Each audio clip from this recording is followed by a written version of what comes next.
رسول اللہ صلی اللہ تعالی علیہ وسلم کی آنکھوں کی ٹھنڈک یعنی حضرت حسین رضی اللہ تعالی عنہ اور ان کے اہل بیت کے قاتلوں کے سردار عبید اللہ بن زیاد کا حشر اس زمانے کے لوگوں نے دیکھ لیا کہ ابراہیم بن اشتر نے اس کے اور اس کے ساتھیوں کے سروں کو کاٹ کر ایک مسجد کے صحن میں مولی گاجر کی طرح ڈھیر لگا دیا۔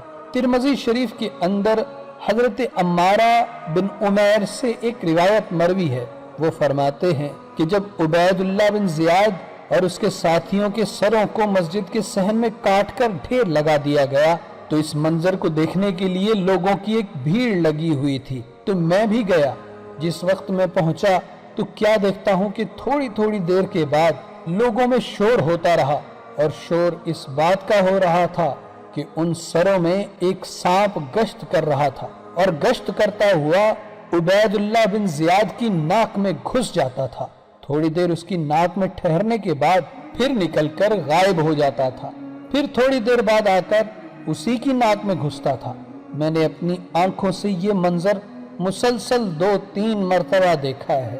یقیناً جس نے اللہ کے ولی کے ساتھ عداوت کی اس کا یہ حشر دنیا میں بھی لوگوں نے دیکھ لیا ہے، اب آخرت میں کیا ہوگا وہ اللہ کو زیادہ معلوم ہے۔ افضل ہے کل جہاں سے گھرانہ حسین کا، نبیوں کا تاجدار ہے نانا حسین کا۔ ایک پل ہی کی تھی بس حکومت یزید کی، صدیاں حسین کی ہیں زمانہ حسین کا۔ اے یزید تیرا تخت و تاج 2 گھڑی کا تھا، ہے آج بھی دلوں پہ حکومت حسین کی۔ جس نے نانا کا وعدہ وفا کر دیا، گھر کا گھر سب سپرد خدا کر دیا۔ کر لیا نوش جس نے شہادت کا جام، اس حسین ابن حیدر پہ لاکھوں سلام۔